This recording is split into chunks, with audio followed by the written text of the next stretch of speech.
کوئی علاج بتائیں۔ شوگر کی بیماری کا علاج میں بتا دیتا ہوں، دوائی تو لیتے جائیں، تو یہ غور سے سن لے میرا بھائی، یہ الٹا ہاتھ ہے، دیکھ رہے ہیں نا آپ؟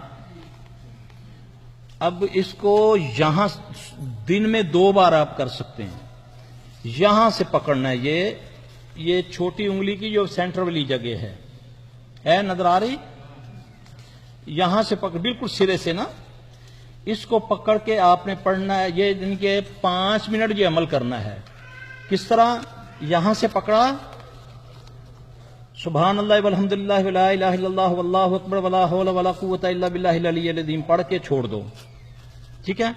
پھر جب چھوڑا اس ٹائم بھی آپ نے سبحان اللہ والحمدللہ ولا الہ الا اللہ واللہ اکبر ولا حول ولا قوت الا باللہ العلی العظیم، پھر اس کو پڑھ کے پکڑ کے پھر پڑھنا ہے، سبحان اللہ والحمدللہ ولا الہ الا اللہ واللہ اکبر ولا حول ولا قوت الا باللہ العلی العظیم۔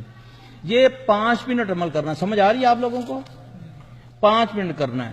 کلونجی اور میتھرے، کلونجی اور میتھرے سمجھتے ہیں نا، جو اچار میں ڈلتے ہیں میتھی دانے، ان کو آپ نے برابر معمولی سے کوٹنا ہے، ان کو باریک نہیں کرنا، نہیں کھایا جائے گا، ان کو مکس کر لیں برابر، یعنی کہ پاؤ لے لیں، صفا کر کے ان کو تھوڑا سا کوٹ کے ان کو شیشے کی بوتل میں بند کرنا ہے۔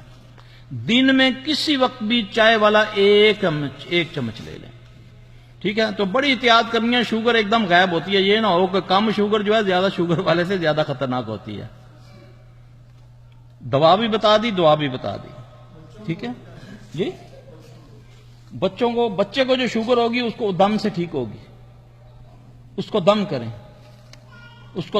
اس کو زعفران کا پانی دیں، آب زمزم آپ کے پاس ہے، اس کو آب زمزم پانی دیں، اس کو اللہ کے فضل سے اس کو شفا ہوگی۔